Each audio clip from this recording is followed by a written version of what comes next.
Good morning everyone. আজকে সকালটা শুরু করলাম দেখো বাতাসা গোলার জল দিয়ে, বাতাসা আর ভুসি দেয়া। আজকে তো সকাল থেকে আমার মনটা খুব খুশি। কারণ বলো তো কেন? কারণ আজকে আসছে আমার বউ। বউ মানে হলো জেঠিমা। তো যাই হোক, আজকের অনেক কিছু রান্না বান্না করব। তো দেখো মাছের মধ্যে ছিল এই কাতলা মাছগুলো। তো গুলোকে ভালো করে ধুয়ে নুন হলুদ মাখিয়ে রেখে দিলাম। তো আজকে তেমন কিছু কিন্তু রান্না করব না, আমি একটু ফার্স্টে বেশি বাড়াবাড়ি করেই বললাম, যাই বলতে পারো। তো যাই হোক, তারপরে আমি রান্না করার মাঝখানে খেয়ে নিয়েছিলাম আগের দিনের রুটি আর মাংস।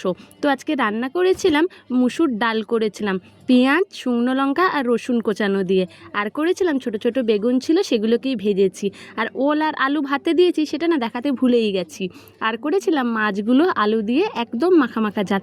অনেক কজন তো, তাই জন্য আলুই দিয়েছি। আলু ছাড়াই করলে ভালো লাগতো, তাও আলু দিলাম। তারপরে দেখো রান্না করতে করতেই চলে এসছে আমার বাড়ির অতিথি, মানে আমার বউ। অতিথি বলা ভুল, বাড়ির মানুষই তো আসছে, তাতে অতিথি হলো কি করে? তো দেখো আসার সময় তাল এনেছে, বাড়ির ঝিঙে এনেছে, আর সেই লেবু গাছের লেবুগুলো।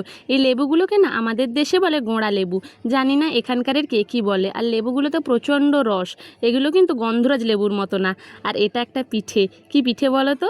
কে জানো আমাকে কমেন্ট করে জানিও। এটাকে আমাদের দেশের ভাষায় বলে পড়া পিঠে। বলতে সব কিছু জিনিস ম্যারিনেট করে রাখিয়ে একদম উনুনে পুড়তে দিয়ে দেয় সারা রাত।